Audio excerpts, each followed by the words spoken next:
मी बासरी. आज आहे संडे आणि संडे म्हणल्यास घरी कोण बसणार आहे. सगळ्यांना वाटतं की आपण आज इकडे फिरायला जावं, तिकडे फिरायला जावं. आमचंही तसंच आहे.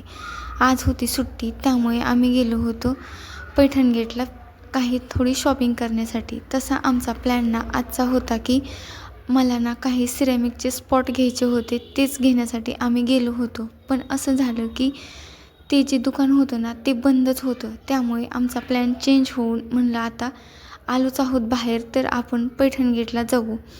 मग काय तिकडे जाऊन काहीच न घेता वापस येणं हे तर चुकीचंच आहे. त्यामुळे आम्ही जे काही घ्यायचं होतं ते घेतलं आणि नंतर आम्ही घरी येण्यासाठी निघालो.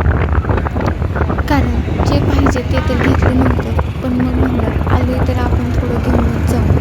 ते झाल्यानंतर घरी आलो आणि उशीर झाला होता, म्हणून म्हणलं अगोदर जेवण बनवायच्या अगोदर आपण दिवाबत्ती करून घ्यावी. त्यामुळे अगोदर तुळशीला दिवा लावला आणि नंतर देवालाही दिवा लावला. पण आज संडे होता. सकाळीच काही कामे आवरली होती आणि काही आळस आला म्हणून तशीच ठेवली होती. कारण एक दिवस भेटतो म्हणून म्हणलं चला जाऊ द्या, आपण आज आरामच करून घ्यावा. कारण दररोज तेच असतं. त्यामुळे म्हणलं की आज कामापासून आपल्याला सुट्टी.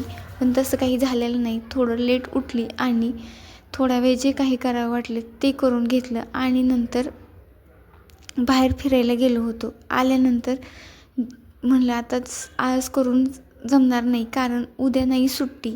त्यामुळे आज जर आळस केला तर उद्या आपल्याला दुप्पट काम पडेल, आजचंही आणि उद्याचंही, आणि आपल्याला ऑफिसला जायला उशीर होईल. त्यामुळे आजच सगळी कामे उरकून घेतली. आणि मिनी ब्लॉग कसा वाटला ते नक्की कमेंट करून सांगा आणि आवडल्यास लाईक करा.